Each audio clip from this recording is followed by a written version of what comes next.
but it is also this natural tendency that makes trading, which looks like it should be easy, extremely difficult. Trading presents us with a fundamental paradox. How do you define your trading activities in a way that allows you to completely accept the risk is the key trader's focus. Any attention or expend any effort to learn it that you define or interpret as painful. If the information is emotional pain, there's nothing telling you what the possibilities are. This is called an objective perspective, one that is not skewed or the market has actually generated a signal, or too late, long after the market has had it turned into a bigger one, or gone. Out of or not market-generated errors, provide each of us with the opportunity to do something, but and actions we take as a result. The errors I already mentioned and many more are strictly the result of what I call faulty trading attitudes and perspectives. Faulty attitudes in this, the best traders aren't afraid. They aren't afraid because they have developed attitudes that give them the greatest degree of mental flexibility to flow in and out of trades. But when it comes to trading, your fears will act against you in such a way that you will cause the very thing you are afraid of to actually happen. If you're afraid of being wrong, your fear will act upon your perception. It means have thoughts about other possibilities, as well as other available information from the market. Get blocked. You won't think about all the rational things you've learned about the market until you are a function of the natural ways in which we were brought up to think and see the world. These thinking patterns are so deeply ingrained that it rarely occurs to us that the source of our trading difficulties is internal, derived from our state of mind. Indeed, it seems much more natural to see the source of the problem as external in the market, because it feels like the market is causing our pain, frustration, and dissatisfaction. I woke up this morning very early, about 4:15 or so. It's Tuesday, September the 26th, 2017. Now, I'm taken back about a decade when I started recording my Series 7 questions that at that time I knew was going to be something that was going to set me free financially, so to speak, if I pursued it, which unfortunately I never really did. Here I am 10 years later, downloading a ebook and then transcribing the text into a application which is reading it out loud, and it has allowed me in the past hour and 20 minutes to go about my business early in the morning, which included pressing my shirt, getting dressed, brushing my teeth, doing all the things that require focus and attention on details using my hands. Now, I wouldn't have been able to do that in any other manner if I were to sit down and physically read a book. I've got it set up for about 300 words per minute. I could easily double that, where 600, 800, 1,000 words a minute could probably knock this book out in a matter of 30 minutes. That's not my intention. My intention is to learn the content in a reasonable fashion, at a maintained pace that's going to allow me to do my usual routine. Something a little unusual this morning, as it's approaching 6:15 a.m., is that I need to go bring my wife's vehicle to get an oil change. Now, the mechanic here locally was gracious enough yesterday to confirm that I could bring it as early as 6:30 in the morning. Do you have a mechanic that you work with who will get there early and make arrangements for you to do your normal routine? I got to get back out on the road. I've got about 150 miles of coverage between Northern Virginia, DC region, and I'm just trying to efficiently manage my time. And as you can see, I'm getting a full tank of gas here from the local gas station while listening to an audiobook while I'm driving. So I'm really excited about the opportunity to educate myself in this arena further than I began nearly a decade ago with the stock market and in trading.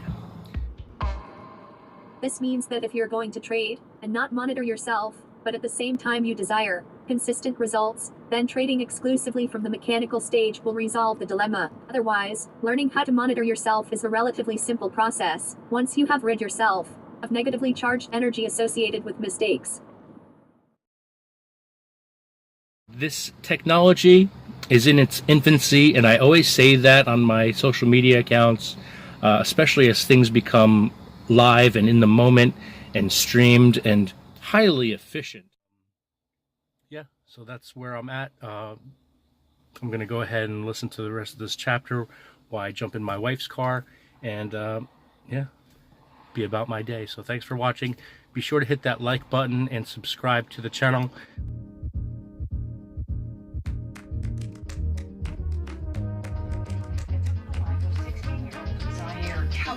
Police say that Kelly was killed in a botched robbery attempt. Okay.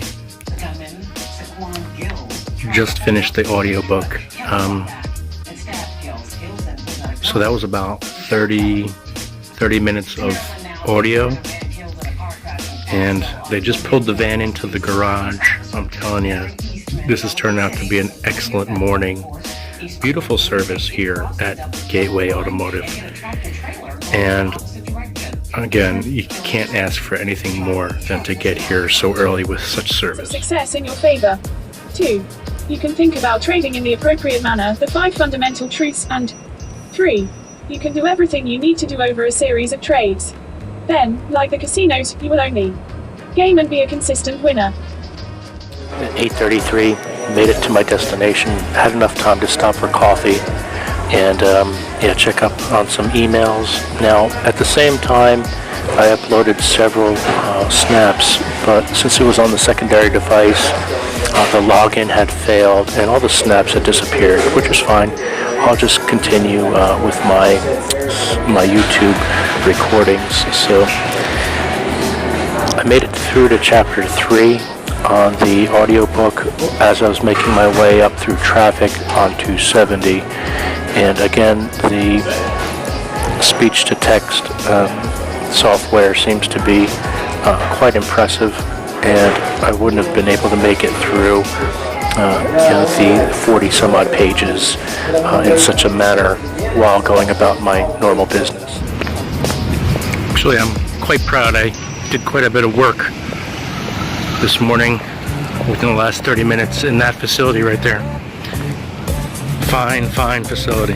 Nice thing about having 2 devices is that I could take multitasking to a whole other level, especially with the Note 8. And the Samsung Android platform is just superior in my opinion than any iOS operation. So I do apologize for those iPhone users who are dedicated to your inferior devices. But getting to the application that I was talking about earlier, and I had the external Bluetooth speaker operating this morning, and that allowed me to go down into the basement while my cell phone was charging, at the same time broadcasting the transcription text-to-speech information via the Bluetooth platform. I know the Note 8 also utilizes Bluetooth 5. However, the standard Bluetooth is being used on this speaker, which is state-of-the-art. It was on the market just recently in the past few months, and I don't normally do any reviews, but it's a superior speaker that is waterproof, and it's got some really nice sound range that I have been very happy with. But for the most part, I was able to bring it from one room to the next, pressing my shirt, getting up into the bathroom, bringing the speaker from one room to the next, and into the kitchen and so forth. And I even brought it with me when I went to go get gas. I did leave it at home when I was out and about. Here I am, just plugging in my auxiliary cable into the car's audio system, and what I just need to do is go to the aux feature.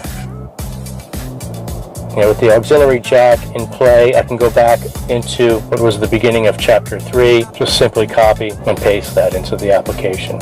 So what I could do is really wait for the developers to have a PDF reading capability, but that may not happen for quite some time, I'm not sure. I could also copy and paste all the text into the app and have it read continuously, but that's a task. So what I'm doing now is just taking one page at a time and pasting that directly into the Reader app and hitting play. Chapter 3, Taking Responsibility. Although the words taking responsibility sound simple, the concept is neither easy to grasp nor easy to put into practice in your trading. We have all heard the words and been confronted with the need to take responsibility so many times in our lives that it is easy to take for granted that we know exactly what the phrase means. Only then can you take on the characteristics that will allow you to join the select group of traders who are consistently successful in the market. The medium for your artistic endeavor will be your mental environment, where with your desire to learn, you can restructure and install the beliefs and attitudes that are necessary to achieve. There it is, opening bell, 9:30. Okay, I'm going to stop it right there because as the stars align and I'm finding myself in situations that are quite impressive. I'm pulling over here in this beautiful shopping center, and since I'm a sales representative for a sign manufacturer in Frederick, taking the opportunity here to see that there is a banner. Let me just do this for you. There's a banner strewn over a set of channel letters which says Zane Japanese Eatery and so forth. Now, what that means to me is that the Indian restaurant is no longer in business. And we manufacture signs. And here's a perfect opportunity, as I have a few minutes before my first appointment here. And this is what I do on a regular basis, is I allow myself some time in a morning situation to either battle traffic, which could be 2 hours at times to get down to the DC region, or on my way back in the early afternoon hours between 2 and 3 o'clock to stop and make regular routine inquiries with local businesses such as this that are now looking to open, if they haven't already, for business. And their signage needs may include obviously new set of channel letters. Now they do have some graphics on the window, and what I'd like to do, since it is 9:30, they may not be open or have any employees there. They do have a menu taped to the glass. What I could do, which might be the way to go, is really snap a few photos, get a quick measurement for reference so I can scale up their facade if they do follow up with me with any interest of me providing them a sales proposal, and take it from there. I mean, it doesn't hurt to just reach out to somebody either in person as I'm here or by phone and just strike up a conversation pitching my elevator spiel. Best traders think in a number of unique ways. They've acquired a mental structure that allows them to trade without fear, and at the same time keeps them from becoming reckless and committing fear-based errors. Now that means a tremendous amount, because as time goes on and as you experience various things throughout your life, you can apply that to every day. You want to minimize your reckless behavior. And this book, thus far, has touched on a lot of those points that can be attributed to many aspects in your life, starting in childhood and how children react to their environment, to stimulus, and to rewards. The reward system is the biggest factor here in playing in the stock market. So being able to mitigate your risk is one of the most important keys that I've learned in the past few hours listening to this. I've got this old clipboard here with some items inside that I hardly ever use, including this old invoice pad, which has been literally 6 years since I've used. What I'm trying to do here is I'm going to utilize these glue dots, which has been quite some time. Usually have another set of glue dots down in the car, but I can't find them. So what I'm going to do is I'm going to put a glue dot on the back of my business card, dead center, and I'm going to go ahead and I'm going to apply that business card to the door so that they can easily remove that and have my record so they can contact me as they open this store location for business today. Now, I've done this hundreds of times over the past 10 years. I've earned tens of thousands of dollars with this technique alone. I've had people call me years down the road that they found my business card still stuck to the glass.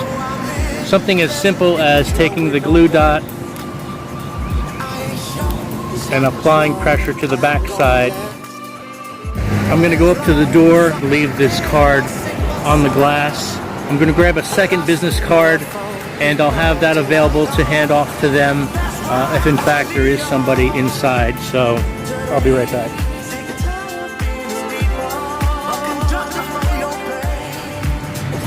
So here's the business card. They're going to unlock the door and they're going to see my card here. It can be easily removed. The glue doesn't cause any inconvenience whatsoever, and it's much better than taping your business card onto glass, which you see many times for security companies that want to plaster their business cards on the storefronts. But I don't want to be an inconvenience. I just want to earn their business. The other thing that I do is I take a look at the facade. I observe what I can. I notice any other signage that is on the property, which may include some vinyl graphics for the windows. There's a projection here for the beer location, which they may want to consider here at this location. I'll also walk around the facility as needed to see if there would be any other applicable signage which may be needed. You know, this location might benefit from having the sign located in a different position, which may include this projection or that area of the facade. In this case, the Indian Bistro letters would need to be removed. There would need to be some patchwork performed in order to have it ready for a new set of channel letters. It's a good lead simply by passing down the roadway and making a quick stop to observe the possibility of them needing more signs.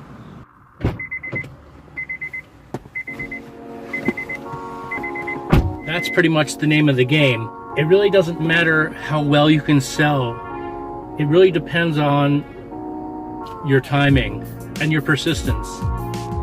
I've seen this opportunity in the last 15 minutes to take advantage of a potential client, and 15-20 minutes of my time out of the day may result in a perfectly sized job at about, oh, here he is right now.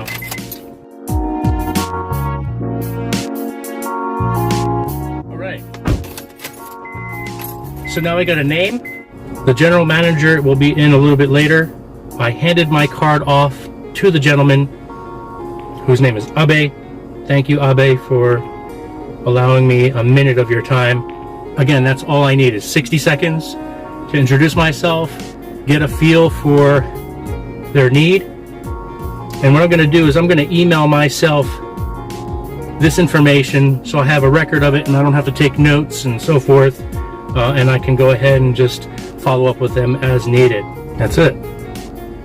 So the email's on its way. I got my information to them which is really half the battle, getting that information into their hands. It's another thing to get your information into their head. So that's going to be another day. I'll be out and about for the most part, so I won't get into the office to follow up with these folks until tomorrow. I'm on my way to the next location here, which is just about 1.5 miles down the road. So might as well listen to some more audio. This mindset has a number of components. But the bottom line is that successful traders have virtually eliminated the effects of fear and recklessness from their trading. These two fundamental characteristics allow them to achieve consistent results. When you acquire this mindset, you, too, will be able to trade without fear. This is my location. I see they've got some nice signage on the facade. I'm a bit early. It's nice to be fashionably late in some cases, but I don't want to be tremendously early. So there's another strip here in this retail shopping center just next door. So this is a car dealer that I'm heading to. All right, this is page 38. Susceptible to the multitude of fear-based errors that come from rationalizing, subconsciously distorting information, hesitating, jumping the gun, or hoping. Once the fear is gone, there just won't be a reason to make these errors, and, as a result, they will virtually disappear from your trading. However, eliminating fear is only half the equation. The other half is the need to develop restraint. Excellent traders have learned that it is essential to have internal discipline or a mental mechanism to counteract the negative effects of euphoria or the overconfidence that comes from a string of winning trades. For a trader, winning is extremely dangerous if you haven't learned how to monitor and control yourself.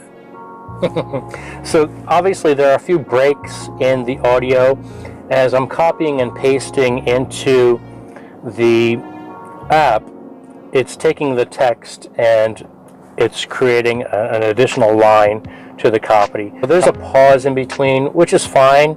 For my purposes, I can deal with this. I can deal with the speed or inconsistencies. If it were an audio book and I'm spending $30 to listen to a book in the same manner, I'd rather save the few dollars to do so. Now, I am just now looking at the ability to exit out of the app, which earlier this morning, before 6 o'clock, I was under the impression that the text does disappear after exiting out or entering into another application, but that doesn't seem to be the case. The audio continues. Maybe it's because it's playing in the background that it allows me to do so, but I'm going to get into my email program here and just continue with my work responsibility as I'm listening to the audio track. If we start from the premise that to create consistency, traders must focus their efforts on developing a trader's mindset, then it is easy to see why so many traders don't succeed. Instead of learning to think like traders, they think about how they can make more money by learning about the market. There are a number of psychological factors that make it very easy to assume that it's what you don't know about the markets that causes your losses and lack of consistent results. However, that's just not the case. Compensate for the negative effects our pain avoidance mechanisms have on our trading. Everybody understands the nature of avoiding physical pain. What is important is that you understand it is completely possible to think the way the professionals do, and to trade without fear, even though your direct experience as a trader would argue otherwise. Now we're going to start zeroing in on exactly how you can align your mental environment in order to accept the risk and function like the professional trader. Most of what I've discussed up to this point was designed to get you ready to do the real work. I'm going to teach you a thinking strategy that has, at its core, a firm belief in probabilities and edges. I'm about a third of the way through this book, and it's only been about 7 hours since I downloaded the thing. This is the fastest I've ever gotten through any book. Granted, I'm not reading it, I'm listening to it being read. So there's a tremendous difference there, but for me to pack all this information in such a short period of time, not sure if that's the right way to go. I may get through this book and move on to the next one in the same manner, but I'm thinking that maybe it would be beneficial to run through it a second time, but in a more controlled manner, such as like in the evening with a notepad, or at least taking notes on my other device through the first 4 chapters here. there's a lot of information in this book about fear. And I can understand here, it's 2 o'clock in the afternoon, I'm heading in the opposite direction from home. Taking advantage of the commute here today was really a good idea while listening to this audiobook, although the format was originally ebook, PDF format. I'm getting it. I really am. The ability to manage your risk really comes down to being able to develop an understanding of your reaction in situations such as having a loss. You know, you get out of a position in the stock market, you want to be confident that you're going to be out of it with a gain. However, you don't want the loss to mitigate your next decision on a position to be taken in the next trade. And the author goes on and on repetitively about the factor of fear. Just pulled into my third and final appointment here. It's 2:33. I'm near Quantico, Stafford, Virginia. So it was a nice long haul. Finally getting here. I'm actually scheduled for 3 o'clock, but I'm going to go in, see if I can get into the building to meet with my contact now, because I want to get this over and done with, and I want to head back on the road to beat as much traffic as possible, since it's probably about an hour and 40 minutes drive all the way back up to Shangri-La. And just like that, the day is done. 4:12 p.m. Man, I was at that last appointment much longer than I needed to be. I'm going to be battling traffic for 3 hours here on the way home. Yeah, 3 hours. A mile, keep right to stay on I-95 North. Yes, Google. Okay, well, I could probably get through the rest of this book with this 3-hour commute that I've got ahead of me.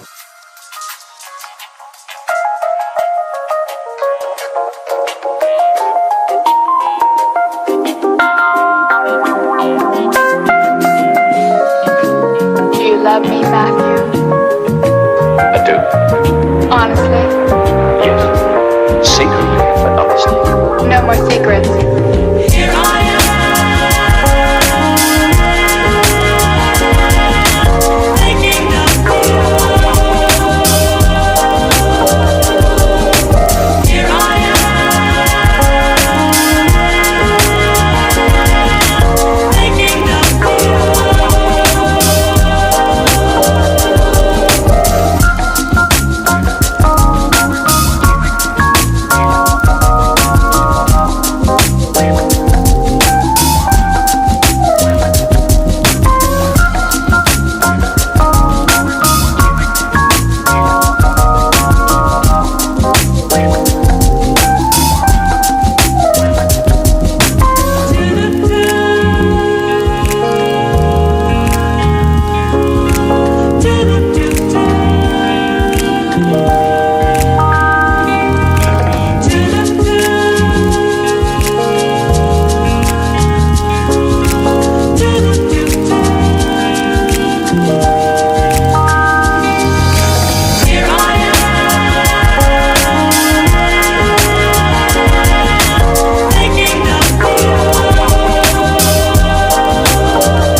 Your mind will automatically start scanning the market for the same pattern, circumstance, or situation that existed the last time you correctly predicted its movement.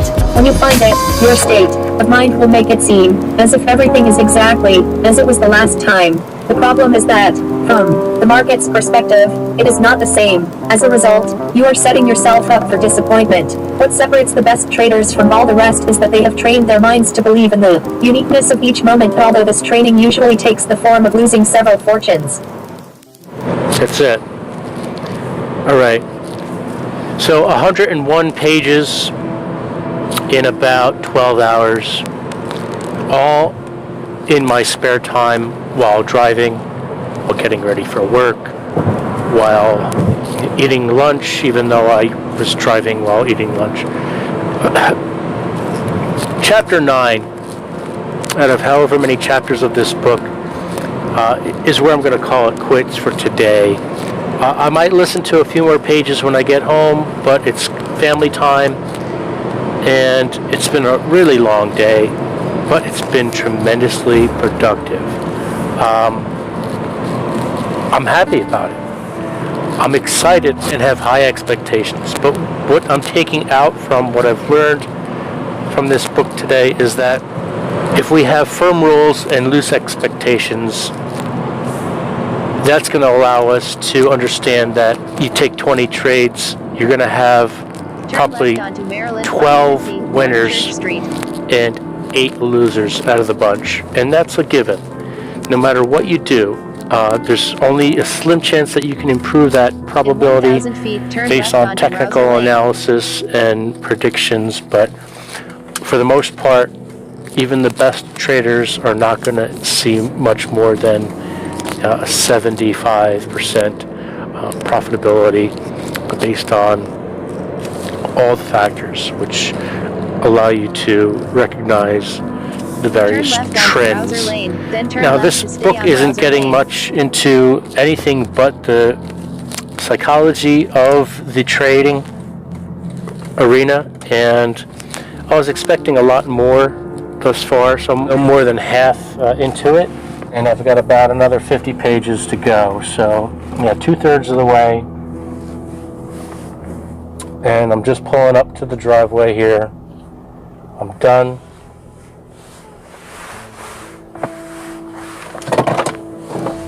I've enjoyed myself, and I hope you've enjoyed it as well.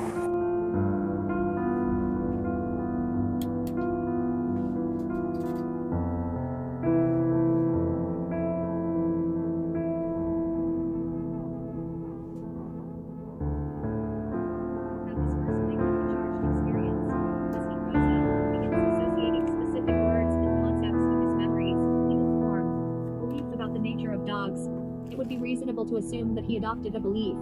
Something like, all dogs are dangerous, with the use of the word all the boy's belief is structured in a way that assures that he will avoid all dogs. He has no reason to question this belief, because every experience has confirmed and reinforced its validity. However, he and everyone else on the planet is susceptible to a creative experience. Under normal circumstances, the boy will do everything possible to make sure he does not encounter a dog. But what if something unexpected and unintended occurs? Suppose the boy is walking with his parents and, as a result, feels safe and protected. Now, suppose he and his parents come to a blind corner and cannot see what is on the other side. They encounter a scene in which several children of about the same age as the boy didn't make a decision to willingly expose himself to information that contradicted what he believed to be true. We might call this an inadvertent creative experience, because the external environment forced him to confront other possibilities that he didn't believe existed. Second, the experience of seeing other children playing with dogs and not getting hurt will throw his mind into a state of confusion. After the confusion wears off, meaning as he begins to accept the possibility that not all dogs are dangerous, several scenarios are possible. Seeing other children his own age with whom he could strongly identify having such a great time playing with dogs could cause the boy to decide that he wants to be like the other children and have fun with dogs, too. If that's the case, this inadvertent creative encounter has caused him to become attracted to express himself in a way that he formerly didn't believe was possible interacting with dogs. In fact, the notion was so impossible that it wouldn't have even occurred to him to consider it. Now, he not only considers it, he desires it. Will he be able to express himself in a way that is consistent with his desire? The answer to this question is a matter of energy dynamics. There are two forces within the boy that are in direct conflict with each other, competing for expression, his belief that all dogs are dangerous, and his desire to have fun and be like the other children. What he will do the next time he encounters a dog will be determined by which has more energy, his belief or his desire. Given the intensity of the energy in his belief that all dogs are dangerous, we can reasonably assume that his belief will have far more energy than his desire. If that's the case, then he will find his next encounter with a dog very frustrating. Even though he may want to touch or pet the dog, he'll find that he can't interact with it in any way. The word all in his belief will act as a paralyzing force, preventing him from fulfilling his desire. He might be well aware of the fact that the dog he wants to pet is not dangerous and won't hurt him. But he won't be able to pet it until the balance of energy tips in favor of his desire. If the boy genuinely wants to interact with dogs, he will have to overcome his fear. This means that he will have to deactivate his belief that all dogs are dangerous, so he can properly install a belief about dogs that is more consistent with his desire. We know that dogs can express themselves in a wide range of ways, from loving and gentle to mean and nasty. However, very few dogs on a percentage basis fall into the mean and nasty category. A good belief for the boy to adopt, then, would be something like, most dogs are friendly, but some can be mean and nasty. This belief would allow him to learn to recognize characteristics and behavior patterns that will tell him which dogs he can play with and which ones to avoid. However, the larger issue is, how can the boy deactivate the all in the belief that all dogs are dangerous, so he can overcome his fear? Remember that all beliefs naturally resist any force that would alter their present form, but, as I indicated above, the appropriate approach is not to try to alter the belief, but rather to draw the energy out of it and channel that energy into another belief that is better suited to our purposes. To deactivate the concept the word all represents, the boy will have to create a positively charged experience with the dog. At some point, he will have to step through his fear and touch one. Doing this might require a great deal of effort on the boy's part over a considerable amount of time. Early in the process, his new realization about dogs might be strong enough only to allow him to be in the presence of a dog, at a distance, and not run away. However, each encounter with a dog, even at a distance, that doesn't result in a negative outcome will draw more and more of the negative energy out of his belief that all dogs are dangerous. Eventually, each new positive experience will allow him to close the gap between himself and a dog, little by little, to the point that he can actually touch one. From an energy dynamics perspective, he will be able to touch a dog when his desire to do so is at least 1 degree greater in intensity than his belief that all dogs are dangerous. The moment he actually does touch a dog, it will have the effect of drawing most of the remaining negative energy out of the all concept and transfer it to a belief that reflects his new experience. Although it's probably not that common, there are people who, for various reasons, are motivated enough to purposely put themselves through the above described process. However, they may not be consciously aware of the dynamics involved. People who work through a childhood fear of this magnitude usually do so somewhat haphazardly over a period of years, without knowing for sure exactly how they did it unless they seek and get competent professional help. Later on, as adults, if they are asked, or if they happen to encounter a situation that reminds them of their past, for instance, observing a child who is terrified of dogs, they typically characterize the process they went through, as I remember, when I was afraid of dogs, but I grew out of it. The end result of the first scenario was that the boy worked through his fear by deactivating his limiting belief about the nature of dogs. This allowed him to express himself in a way that he finds pleasing and that otherwise would have been impossible. The second scenario that could result from the child's inadvertent creative experience with dogs is that he isn't attracted to the possibility of playing with a no desire and consequently no motivation to step through his fear.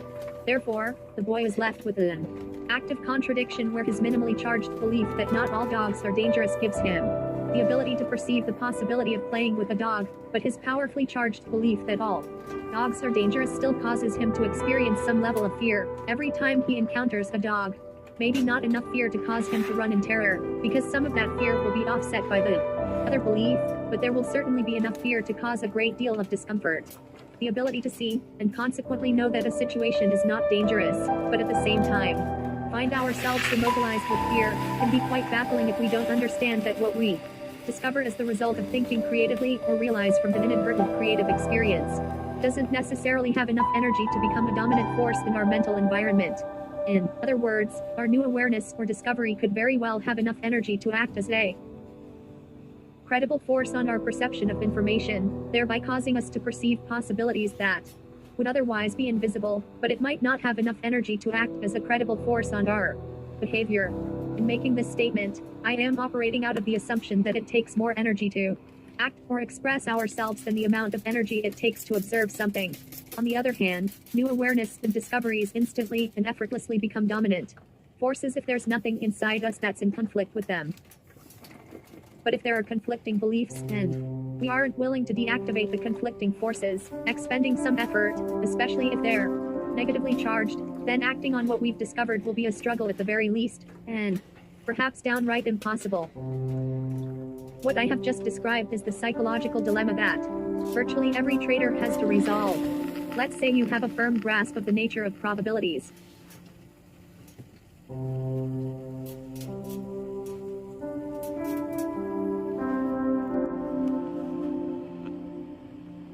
And, as a result, you know that the next trade is simply another trade in a series of trades that has a probable outcome. Yet you find you're still afraid to put that next trade on, or you're still susceptible to several of the fear-based trading errors we've discussed in previous chapters. Remember that the underlying cause of fear is the potential to define and interpret market information as threatening. What is the source of our potential to interpret market information as threatening? Our expectations. When the market generates information that doesn't conform to what we expect, the up and down ticks seem to take on a threatening quality, become negatively charged. Consequently, we experience fear, stress, and anxiety. What is the underlying source of our expectations? Our beliefs. In light of what you now understand about the nature of beliefs, if you are still experiencing negative states of mind when you trade, you can assume there's a conflict between what you know about probable outcomes and any number of other beliefs in your mental environment that are arguing, demanding expression for something else.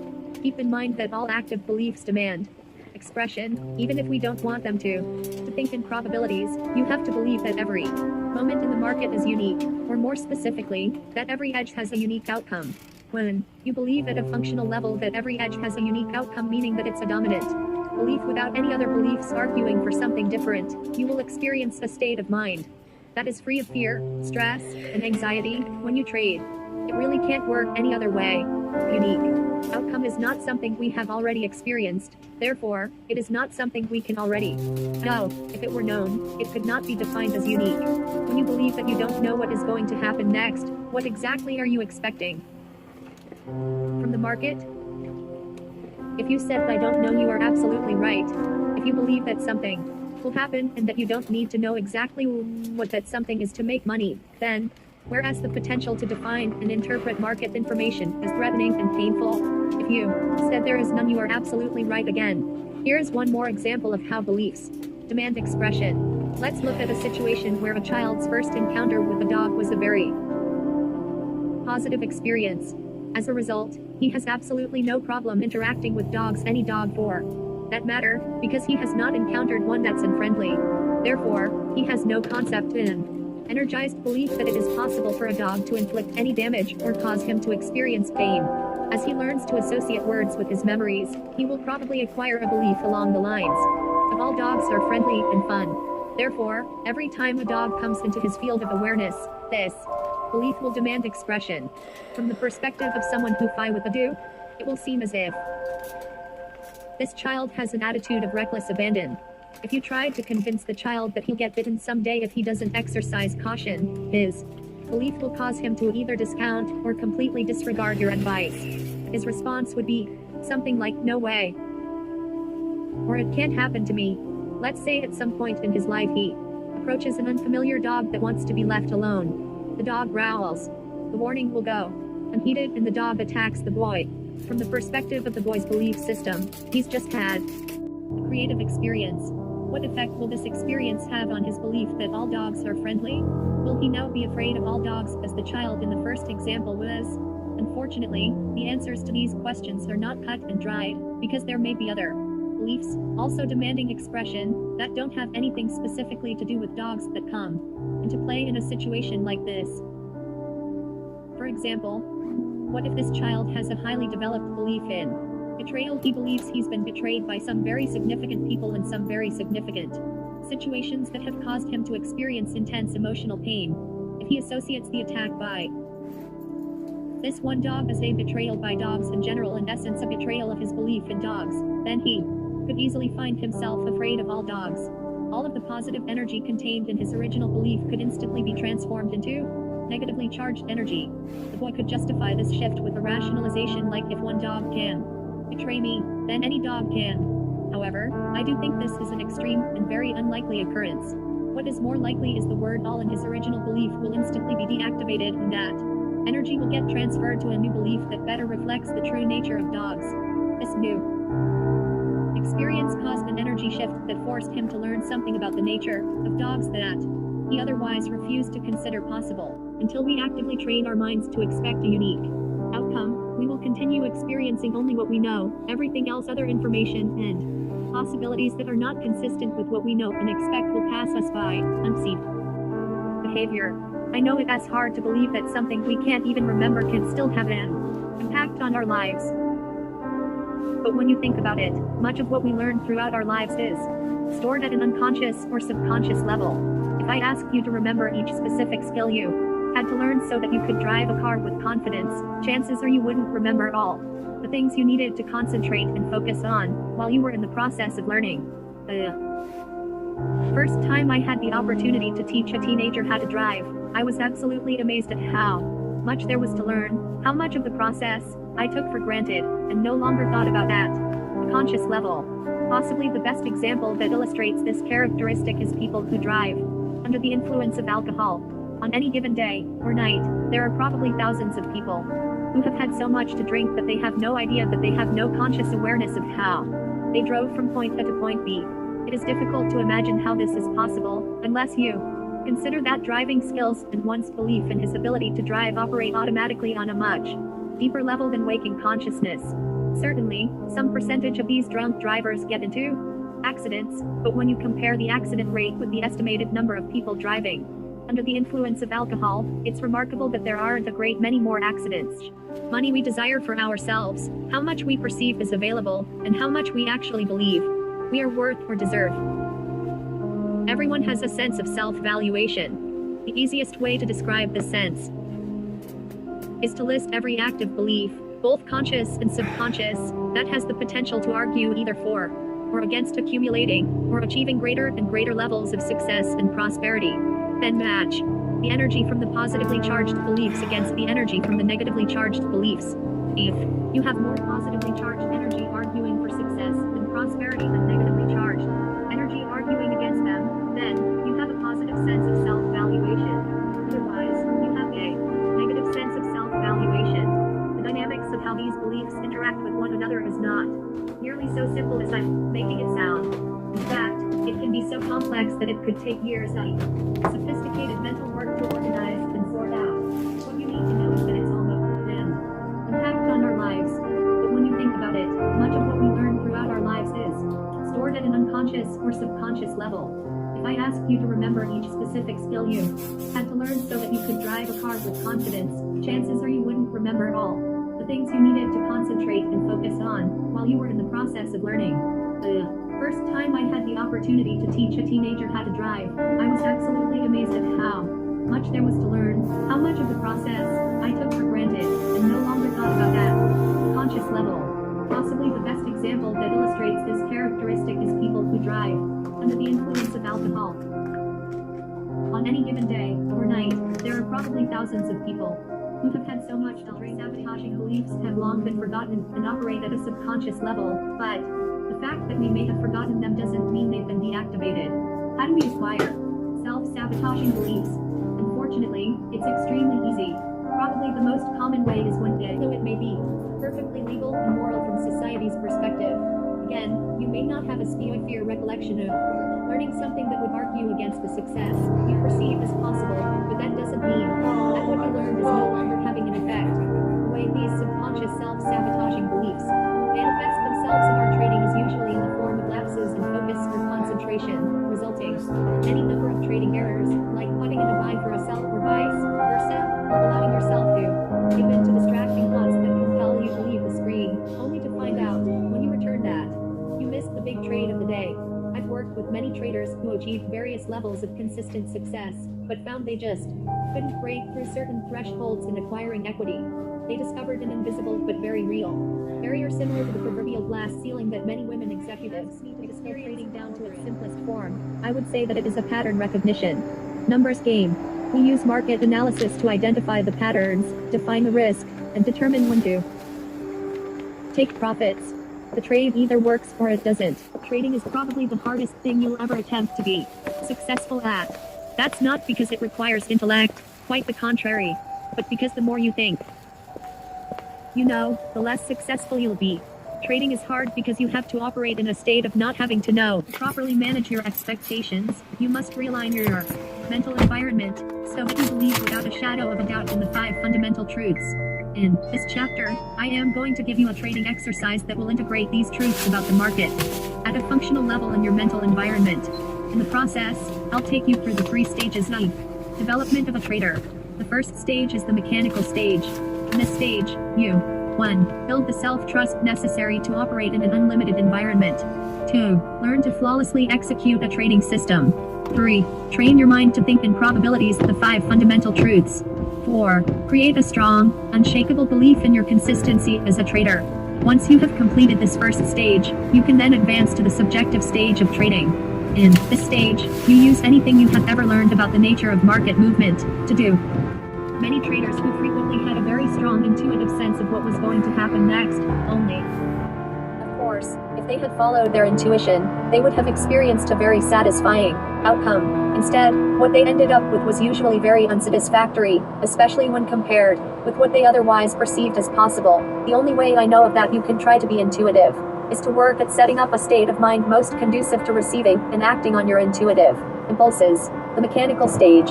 The mechanical stage of trading is specifically designed to build the kind of trading skills, trust, confidence, and thinking in probabilities that will virtually compel you to create consistent results. I define consistent results as a steadily rising equity curve with only minor drawdowns that are the natural consequence of edges that didn't work.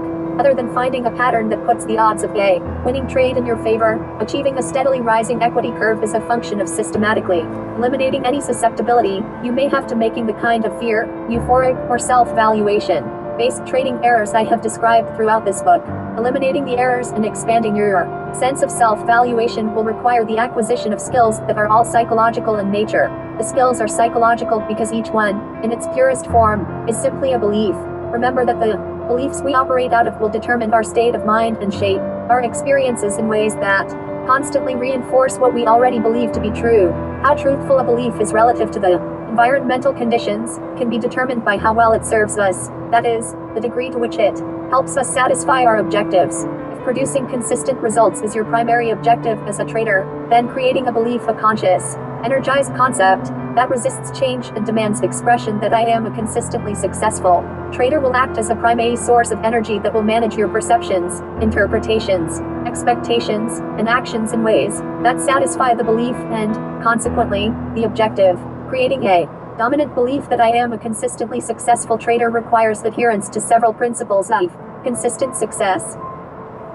Some of these principles will undoubtedly be in direct conflict with some of the beliefs you've already acquired about trading. If this is the case, then what you have is a classic example of beliefs that are in direct conflict with desire. The energy dynamic here is no different from what it was for the boy who wanted to be like the other children who were not afraid to play with dogs. He desired to express himself in a way that he found, at least initially, virtually impossible. To satisfy his desire, he had to step into an active process of transformation.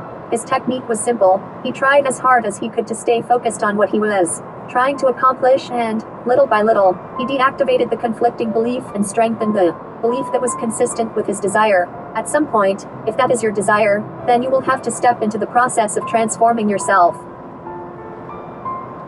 Wow.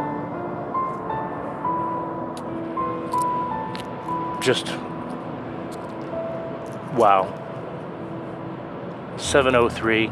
It's Wednesday, September 27th, 2017.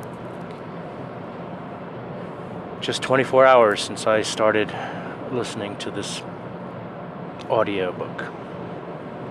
Now, it's not a traditional audiobook in the sense that it was purchased through any of the online sources in a traditional audio format.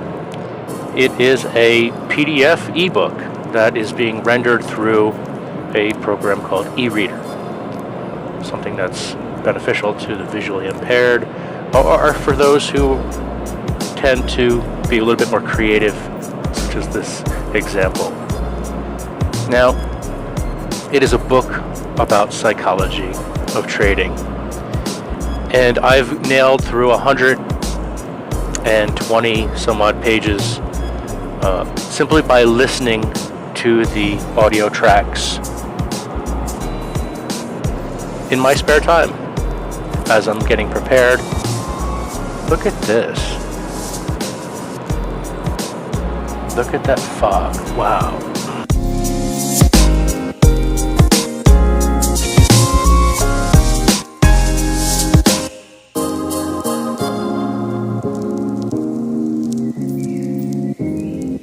A beautiful misty morning. That sunrise can't get any better. Looking at that, it really reminds you of how vivid and interesting life can be just by paying attention to the little things such as a sunrise. And with psychology and being able to interpret life individually in different manners really depends on your experiences from the beginning. And this book is heavy on that subject matter, which isn't a bad thing. It's a difficult read to listen to because it takes a while to get to these points, which are repeated again and again. But I'm enjoying it. It's very informative. I don't think I would have prepared myself any other way than to read this book first and foremost about trading. I don't necessarily want to become a day trader. I've been dabbling in the stock market for 17 years. And at that time when I first began, I had no knowledge whatsoever. All I knew is that I had some money to play with. And I ultimately ended up losing a good amount of money. So for 14, 15 years, things went quiet.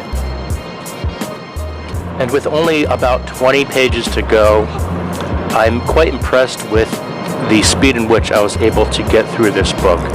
Now, I've got probably a half a dozen other books lined up in which to tackle next. And if in this manner, to continue reading through the audio innovation, that would be expected.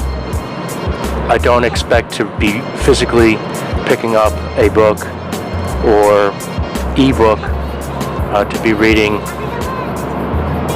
a book in a traditional manner moving forward because of the success that I've had in the last 24 hours here.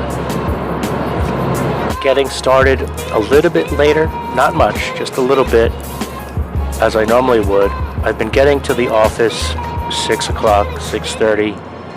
So here it is, it's 7:15, and I'll be in the office about 7:30, 7:40, which isn't bad. It still allows me enough time, to do everything that I need to do, work-related from yesterday's venture out and about, which included consultations and surveys and so forth. So by early afternoon, 2 to 3 o'clock, I should be wrapping things up and following up with clients by email and phone for other matters that need to be attended to. So, just normal business as usual. However, I've got more knowledge and some more experience because of the trading in the zone information that I've learned. So that's going to prepare me and build a secure and sturdy foundation, understanding that the psychology of trading is first and foremost because trading is easy. It's the methodology and risk management which is very important to understand and mitigate. So let's get into it a little bit further, shall we? Into a consistent winner. When it comes to personal transformation, the most important ingredients are your willingness to change, the clarity of your intent, and the strength of your desire. Ultimately, for this process to work, you must choose consistency over every other reason or justification you have for trading. If all of these ingredients are sufficiently present, then regardless of the internal obstacles you find yourself up against, what you desire will eventually prevail. Observe yourself. The first step in the process of creating consistency is to start noticing what you're thinking, saying, and doing. Why? Because everything we think, say, or do as a trader contributes to, and therefore reinforces some belief in our mental system. Because the process of becoming consistent is psychological in nature, it shouldn't come as a surprise that you'll have to start paying attention to your various psychological processes. The idea is eventually to learn to become an objective observer of your own thoughts, words, and deeds. Your first line of defense against committing a trading error is to catch yourself thinking about it. Of course, the last line of defense is to catch yourself in the act. If you don't commit yourself to becoming an observer to these processes, your realizations will always come after the experience, usually when you are in a state of deep regret and frustration. Observing yourself objectively implies doing it without judging about yourself. This might not be so easy for some of you to do considering the harsh, judgmental treatment you may have received from other people throughout your life. As a result, one quickly learns to associate any mistake with emotional pain. No one likes to be in a state of emotional pain, so we typically avoid acknowledging what we have learned to define as a mistake for as long as possible. Not confronting mistakes in our everyday lives usually doesn't have the same disastrous consequences it can have if we avoid confronting our mistakes as traders. For example, when I am working with floor traders, the analogy I use to illustrate how precarious a situation they are in is to ask them to imagine themselves walking across a bridge over the Grand Canyon. The width of the bridge is directly related to the number of contracts they trade.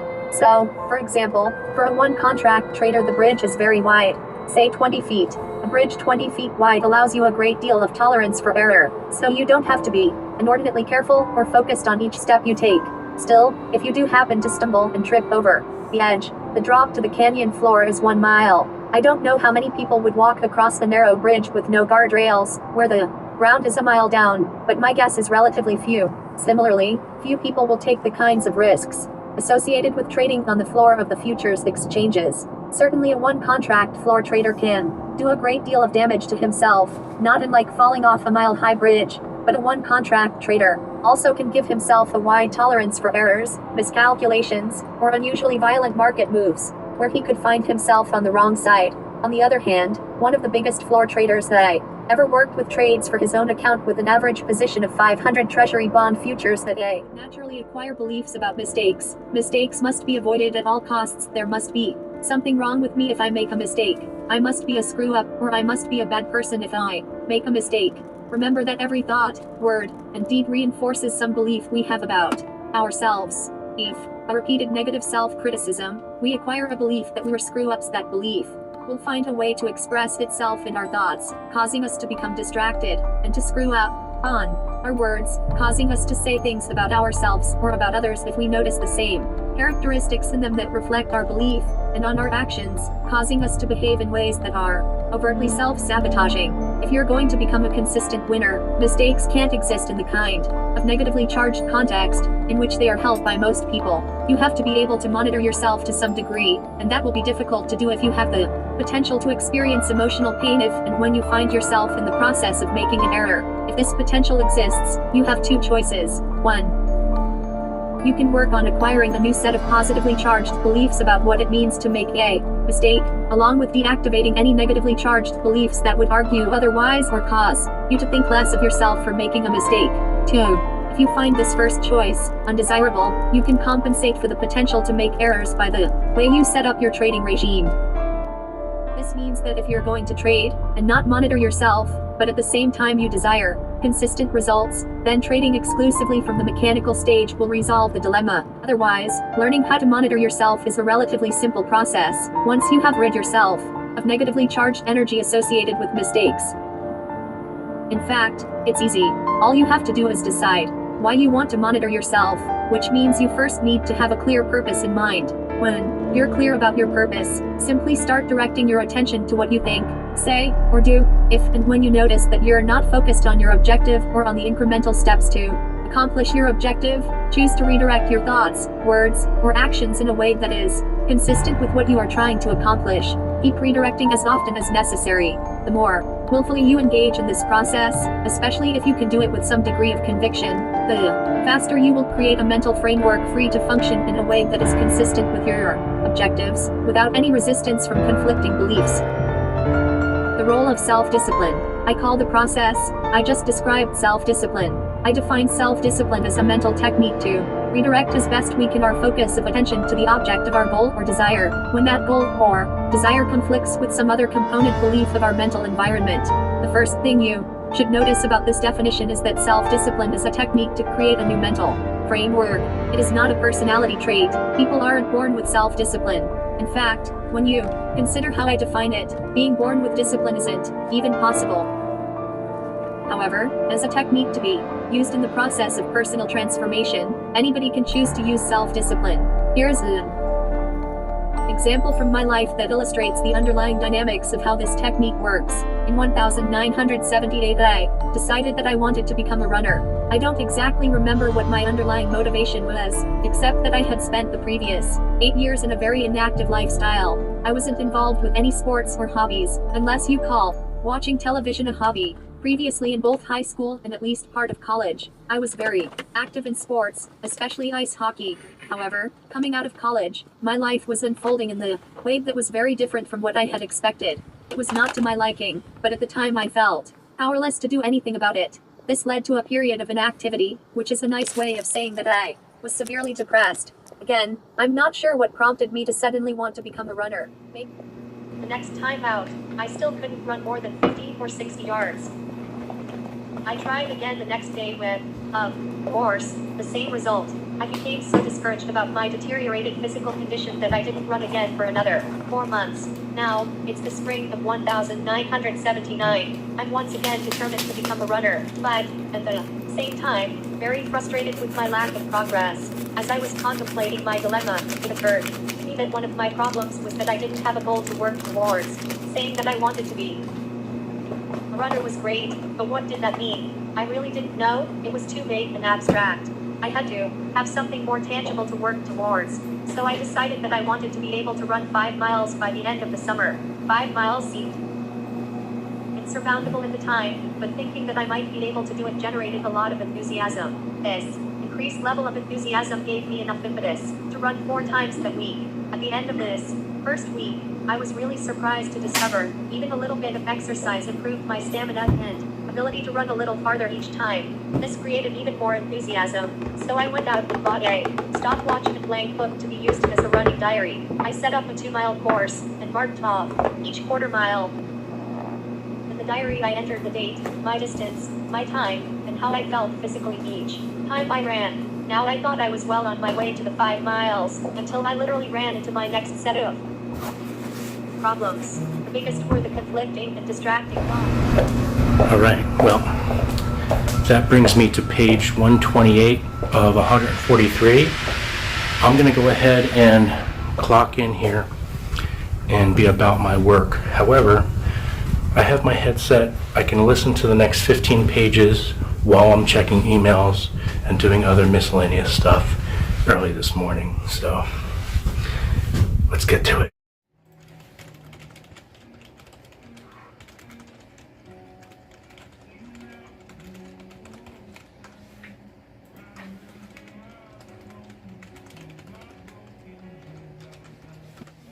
Identify my edges.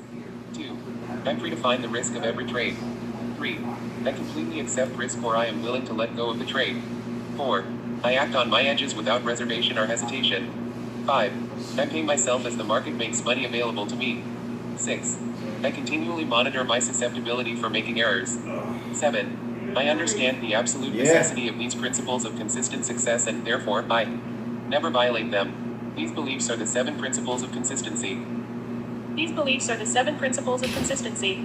To integrate these principles into your mental system at a functional level requires that you purposely create a series of experiences that are consistent with them. This is no different from the boy who wanted to play with dogs or my desire to be a runner. Before he could play with a dog, the boy first had to make several attempts just to get close to one. Eventually, as the process of transformation starts with your desire and your willingness to refocus on the object of your desire, self-discipline. Desire is a force.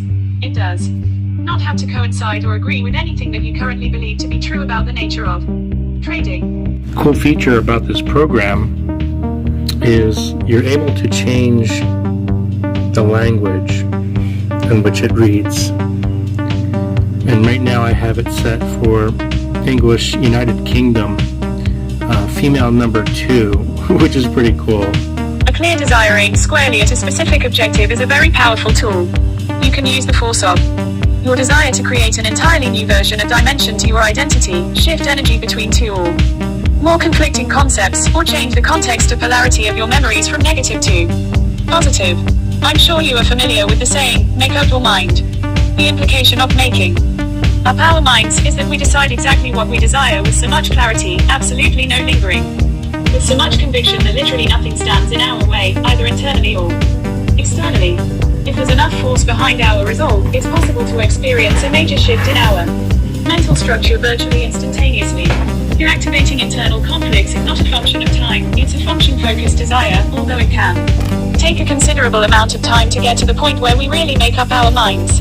Otherwise, in the absence of extreme clarity and conviction, the technique of self-discipline, over time, will do the job quite nicely, if, of course, you're willing to use it. To get there, you must make up your mind. Okay, Google, turn off the music. Okay, Google, have a good evening.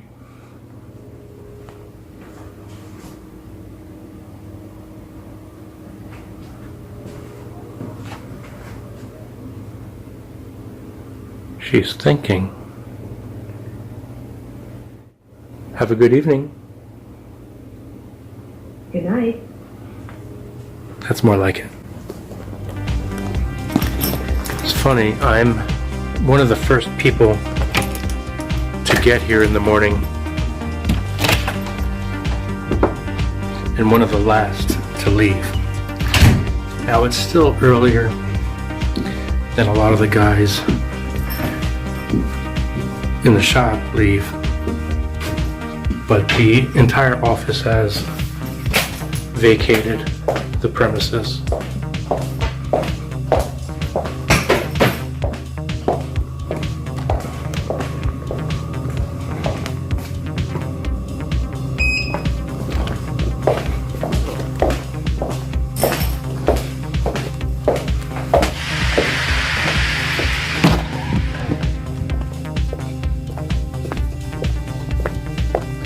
And I've got about 10 pages left in this audiobook before completion. I would expect to get maybe halfway, if not all the way through this book by the time I get home from work today. However, editing this beast of a video is going to turn out to be more of a task than I'm willing to handle in a few hours. With as much conviction and clarity as possible, more than anything else you desire consistency. A state of mind of trust, confidence, and objectivity from your trading. This is necessary because if you're like most traders, you're going to be up against some very formidable conflicting forces. For example, if you've been trading to get high from the euphoria of catching a big move to impress your family and friends, to be a hero, to fulfill an addiction to random rewards, to be right about your predictions, or for any other reason that has nothing to do with being consistent, then you'll find the force of these other motivations will not only act as an obstacle making the trading exercise I'm about to give you DIY difficult, but it could very well be strong enough even to keep you from doing the exercise at all. Remember the boy who had no desire to be like the other children and interact with All dogs are dangerous, and his core, negatively charged belief that all dogs are dangerous. He had the ability to perceive friendly dogs, but at the same time found it impossible to interact with them.